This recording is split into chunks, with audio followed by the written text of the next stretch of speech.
Friends, मैं NK. Mishra, अभियान academy का डायरेक्टर, आपको जो है आज हम वेरियस डिपॉजिट स्कीम्स के बारे में बतलाएंगे जो बैंकिंग सेक्टर का होता है।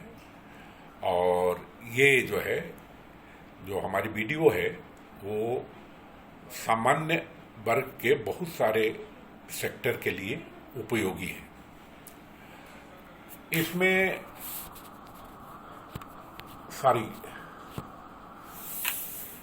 इसमें हम जो है ये वीडियो जो है जो इम्प्लॉइज बैंकिंग सेक्टर में काम करते हैं उनके लिए उपयोगी है। जो लोग कियोस्क सर्विस हैंडल करते हैं उनके लिए उपयोगी है। जो कस्टमर सर्विस पॉइंट्स वगैरह सब बने हुए हैं उनके लिए उपयोगी है। हमारे जो फाइनेंशियल सेक्टर में जो फाइनेंशियल लिटरेसी के लिए हर एक ज़िले में पदस्थ जो अधिकारी हैं उनके उपयोगी है। और ये जो है जो बैंक में जो लोग भी अपना डिपॉजिट रखे हैं उनके लिए भी उपयोगी है। यदि हम ये देखें कि ये इसकी परीक्षा के दृष्टि से कहाँ काम आएगा, तो हमारे जो जितने भी यूनिवर्सिटी के कोर्सेस हैं तो उसमें भी जो है बैंकिंग फाइनेंस के कैंडिडेट्स के लिए उपयोगी है। साथ में जो आजकल Indian institute of banking and finance जो है वो BCBF, जिसे इंक्लूसिव बैंकिंग थ्रू BC बोलते हैं, उसके लिए एक कोर्स है, उसके लिए भी उपयोगी है। साथ में एक और कोर्स है जो कि रिजर्व बैंक के द्वारा बनाया गया है और उसको भी Indian institute of banking and finance monitor करता है, ट्रेनिंग प्रोवाइड करता है, फिर परीक्षा लेता है। तो उस कोर्स को डेब्ट रिकवरी एजेंट बोलते हैं, उसके लिए भी उपयोगी है। फ्रेंड्स, हमारे जितने भी वीडियोज आएंगे ये सब जो है विभिन्न सेक्टरों के उपयोग के लिए है और ये डेडिकेटेड सर्विसेज जो है ऑनलाइन प्रोवाइड करने के लिए दी जा रही है। तो हमारा जो आज का चैप्टर है वो उस पर हम आते हैं बात करने के लिए। फ्रेंड्स, जो बैंक्स का जो मेन ड्यूटी है वो तो डिपॉजिट लेना ही है, डिपॉजिट है। और वो डिपॉजिट में जो है वो various type of services bank provide करती है, जिसमें कि एक जो है मुख्य सर्विस जो है वो एक्सेप्टेंस ऑफ डिपॉजिट है। अब एक्सेप्टेंस ऑफ डिपॉजिट भी क्या होता है कि विभिन्न बैंक जो है विभिन्न नामों से अपने प्रोडक्ट को बना के रखी है, मगर यदि हम कॉमन रूप में बात करें तो ये डिपॉजिट जो है वो दो तरह के अपना हम सेक्टर में बांट सकते हैं। जो कि हम ये बोलें कि एक डिमांड डिपॉजिट है और एक जो है टर्म डिपॉजिट है। शब्द से ही लगता है कि डिमांड डिपॉजिट मतलब जब मांगो तब मिल जाएगा, और टर्म डिपॉजिट मतलब टर्म डिपॉजिट एक टर्म के बाद मिलेगा। हालांकि जब हम आगे आपको इसकी चर्चा करेंगे तो हम समझाएंगे कि टर्म डिपॉजिट भी जो है वो डिमांड डिपॉजिट जैसा ही है, मगर ज़्यादा ब्याज मिले करके जो है वहाँ पर जो है वो उसको जो है हम मैच्योरिटी के डेट पर ही लेना जो है ज़्यादा लाभदायक रहता है। तो साथियों, हम आपको जो इस चैप्टर में बतला रहे हैं तो सॉरी फॉर इंटरप्शन है कि हमारे जो डिपॉजिट हैं तो उसमें दो तरह के डिपॉजिट, एक तो सेविंग्स और टर्म। दूसरी बात जो है हम और इस चैप्टर में बात करेंगे कि रेमिटेंसेस के बारे में। रेमिटेंसेस का मतलब कि जब आप पैसा एक जगह से दूसरी जगह भेजते हैं तो उसके विभिन्न प्रकार के आजकल मोबाइल ऐप्स वगैरह आ गए हैं और इलेक्ट्रॉनिक सिस्टम आ गया है और पुराने पद्धति से हट के जो है पूरा ई-बेस ट्रांजैक्शन हो रहा है। तो उसके संबंध में भी हम चर्चा करेंगे।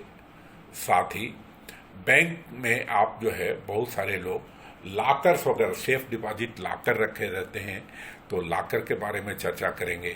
या सेफ डिपॉजिट आर्टिकल दिए रहते हैं तो उसकी चर्चा करेंगे। हमारे पूरे चर्चा में जो है इसके जो कानूनी पहलुओं पर भी हम बात करेंगे, और इसमें जो है ज़्यादा फोकस हमारा ये रहेगा प्रोसीजर के साथ साथ ये योजना कैसी है, और उस योजना में किसी ग्राहक का बैंक के साथ जो संबंध स्थापित होता है और उस संबंध के तहत जो सुविधाएं मिलती है, तो वो उसका अधिकार बनता है, और उस अधिकार के तहत ही जो है हम आगे बात करेंगे। तो हमारे जो मेन फोकस जो रहेगा ये 3 चीज़ों पर रहेगा, और इसमें जो है हम आगे बढ़ के बात करते हैं। तो चलिए, हमारा जो है पहले जो है हम डिपॉजिट की बात करते हैं। प्लीज सॉरी, थोड़ा सा हमारे जो इस पर जो ये आया इंटरप्शंस जो हुआ उसके लिए हम क्षमा चाहते हैं, है ना। तो सेविंग्स डिपॉजिट और करेंट डिपॉजिट, तो सेविंग्स अकाउंट हम बैंक में खोलते हैं जो कि डिमांड डिपॉजिट में है, और करेंट अकाउंट खोलते हैं। तो ये जो है ये सेविंग्स और करेंट दोनों जो है डिमांड डिपॉजिट के तहत आते हैं, और इसलिए जो है ये जो है इसको जो है हम डिमांड डिपॉजिट बोलते हैं जब भी हो। टर्म डिपॉजिट का भी हमने बतलाया कि ये जो है इसमें इंटरेस्ट जो है ज़्यादा मिलता है, और इसका जो है मैच्योरिटी पीरियड पर इसका पेमेंट होता है। एक और जो है हाइब्रिड डिपॉजिट बोलते हैं या फ्लेक्सी डिपॉजिट बोलते हैं, जिसमें कि क्या करते हैं कि हम सेविंग्स में पैसे रखे रहते हैं, और उसको जो है हम ज़्यादा ब्याज अर्न करने के लिए वो हम कुछ मिनिमम बैलेंस छोड़ने के बाद और पैसे को हम जो है बैंक हम मीन्स बैंक आपको सलाह देती है कि आप इसमें से कुछ पैसा यदि मिनिमम बैलेंस रख करके आगे का पैसा जो है फिक्स में डालते जाएं तो आपको ज़्यादा ब्याज मिलेगा, और प्लस जब आप चाहेंगे तब वो पैसा जो है वो सेविंग्स में भी आ जाएगा। तो इस टाइप से ये सब डिपॉजिट है। अब करेंट डिपॉजिट और सेविंग्स में डिपॉजिट में क्या होता है कि इसका जब चाहे तब आप सेविंग्स डिपॉजिट, करेंट डिपॉजिट का पैसा चेक के माध्यम से तुरंत निकाल सकते हैं। चेक इशू कर लीजिए, आप एटीएम से पैसा निकाल लीजिए, आप और माध्यम से उससे जो है पेमेंट करते जाइए। इस टाइप का जो है आप मार्केटिंग करते हैं तो एटीएम कार्ड से पेमेंट कीजिए।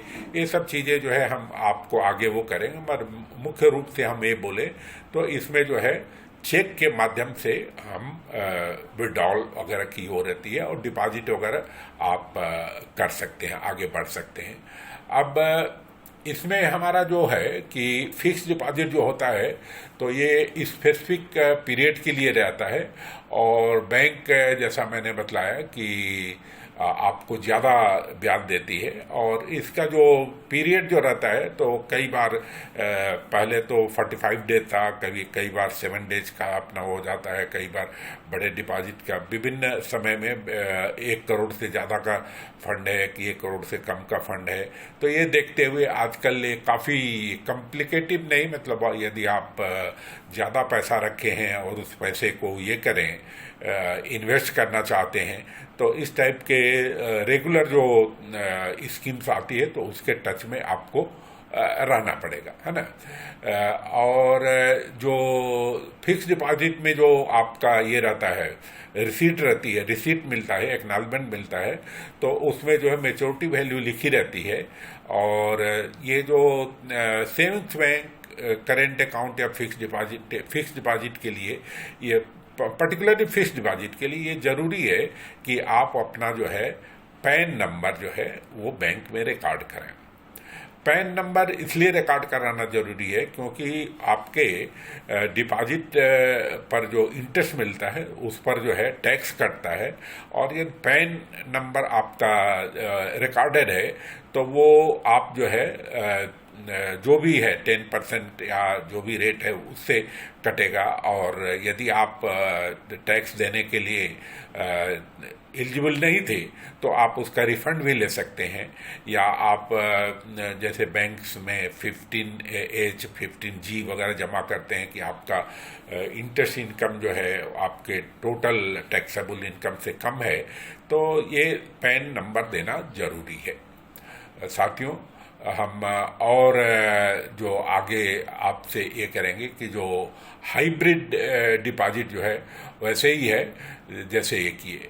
अब हम जो है वो सेफ कस्टडी आर्टिकल्स क्या होती है कि सेफ कस्टडी आर्टिकल्स वो है जिसको कि हम ये करते हैं, एक किसी बक्से में सीलबंद लिफाफे को या कोई भी मान लीजिए कि एक ऐसा सील किया हुआ जो सेफ रहे, आप जो है उस आइटम को अपने बैंक में जहाँ पर आपका लेन देन चलता है तो वहाँ पर आप दे सकते हैं और वहाँ पर आपका जो है वो सेफ डिपॉजिट सेफ कस्टडी में रखते हैं। और जब आपका ये होता है वो जब आप ले जाएंगे तब उसका होता है। तो इस वाले में बेली और बेलर का कंटेक्ट लागू होता है कि आप जैसा सामान दिए हैं वैसा ही सामान जो है आपको वापस मिलेगा। तो साथियों, हम आगे जो है ये आपको सेफ डिपॉजिट नहीं लॉकर के संबंध में हम आपको करें, सेफ डिपॉजिट लॉकर।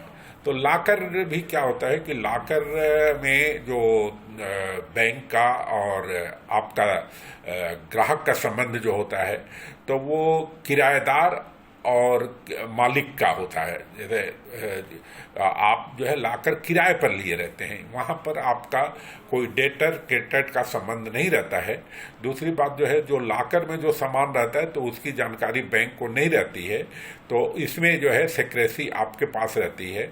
जनरली हम लाकर के संबंध में ये करें कि लाकर जो है वो एक बहुत बड़ी तिजोरी है जिसमें छोटे छोटे केज रहते हैं और उस केज में जो है एक मास्टर की रहती है जो कि बैंक के पास रहता है और एक की आपके पास रहती है। जब दोनों की को लगाया जाता है तभी वो उसको जो है वो लाकर खुल पाता है और ये पूरा जो है सेफ रहता है। किसी तरह का ये चीज़ नहीं है। जो अधिकारी आपके साथ लाकर खोलने जाते हैं तो वो जो है ये देख के सिर्फ खोल के आ जाते हैं। बाद में जब आप उसमें से जो भी सामान रख लेते हैं या निकाल देते हैं तो उसके बाद जब आप बंद करते हैं तो अपने आप वो जो है वो बंद हो जाता है, फिर से आपकी चाबी से वो नहीं खुलेगा जब तक कि वो सज्जन आएंगे नहीं, बैंक के जो अधिकारी हैं वो आकर के आपके साथ ऑपरेट नहीं करेंगे।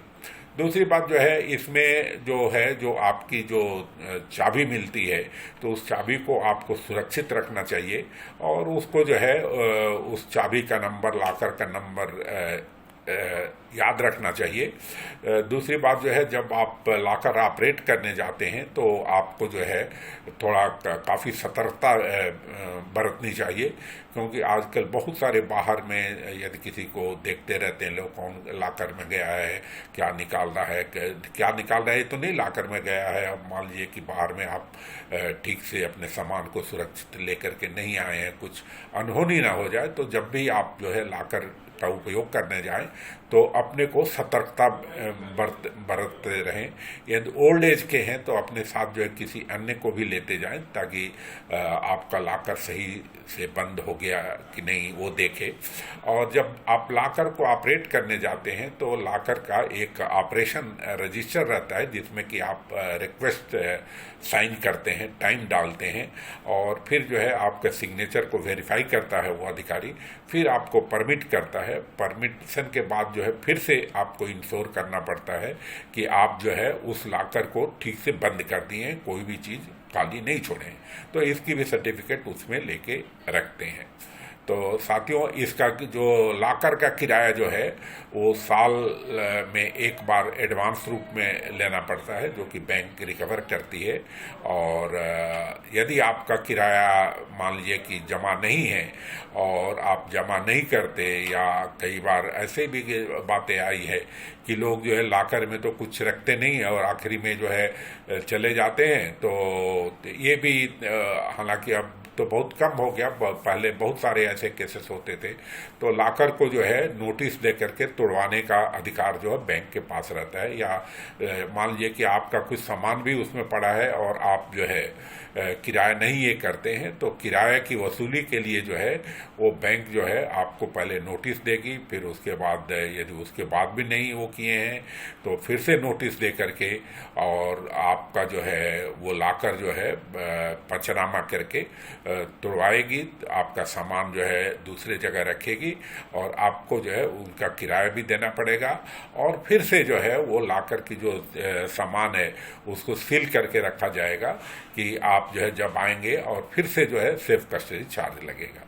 तो इस टाइप से ये जो है लाकर की सहूलियत के बारे में है। हम अगले वीडियो में आपको रेमिटेंसेस के बारे में बतलाएंगे और उसमें जो है और भी सतर्कता कैसी कैसी बरतना चाहिए उसको भी बतलाएंगे। मैं आपको बहुत बहुत धन्यवाद देता हूँ। Thank you.